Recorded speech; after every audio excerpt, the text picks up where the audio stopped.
Ipadayon ang imong kaso.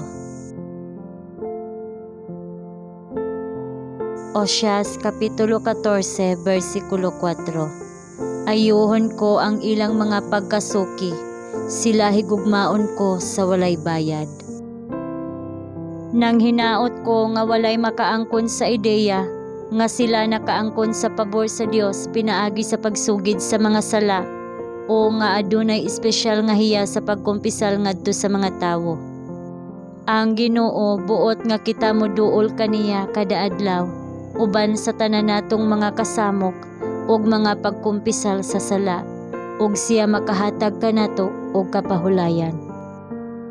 Isugid ang imong tinago nga mga sala sa atubangan sa imong Dios.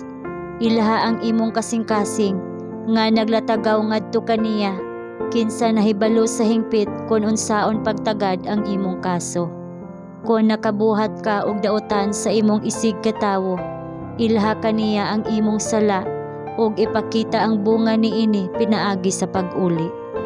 Unya ang kunon ang panalangin, duol sa Dios sa imong pagkaikaw ug tuguti nga ayuhon niya ang tanan nimong mga sakit. Ipadayon ang imong kaso ngadto sa trono sa grasya, himua nga bug-os ang pagbuhat. Pagmatinud-anon sa pagpakiglabot sa Dios ug sa imong kaugalingong kalag.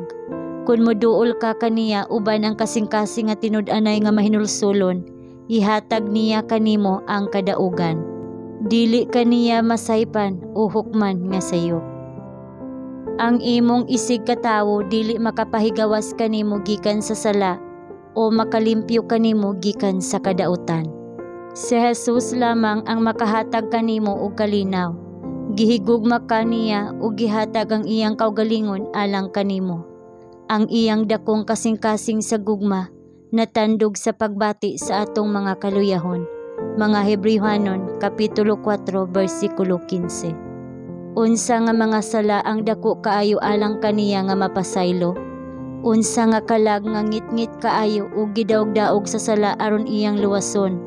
Siya maluluyon, wala mangita sa merito kanato, kundili sa iyang kaugalingong walay kinutuban nga kaayo, nga nag-ayo sa atong mga pagtalikod ug nahigugma kanato nga walay bayad. Samtang kita mga makasasala pa, siya mahinay sa pagkasuko ug madagayaon. Nehemias Kapitulo 9 versikulo 17. Adunay tambal alang sa masakiton sa sala nga kalag, kana nga tambal anaa kang Jesus, bililhon nga manluluwas.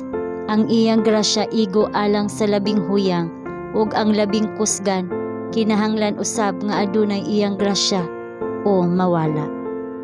Nakita nako kung giunsa kini nga grasya makuha adto sa imong aparador ug didto mag-inusara paghangyo sa Dios. Buhatan mo ako og usa ka hinlo nga kasing-kasing o Dios, ug bag-uha ang usa ka espiritu nga matul-id sa sulod nako. Salmo Kapitulo 51 versikulo 10. Pagmatinud-anon, pagmasinsero, ang kinasing-kasing nga pag-ampo mapuslanon kaayo. Sama ni Jacob, pakigbisog sa pag-ampo, pagsakit. Si Jesus sa tanaman gisingot og dagkong tulo sa dugo, kinahanglan ka maningkamot. Ayaw biyai ang imong aparador, hangtod nga mobati ka nga lig-on sa Dios, unya pagbantay, ug basta ikaw magbantay ug magampo, mahimo nimong mapailalom kining mga daotang kasamok, ug ang grasya sa Dios makahimo ug magpakita kanimo.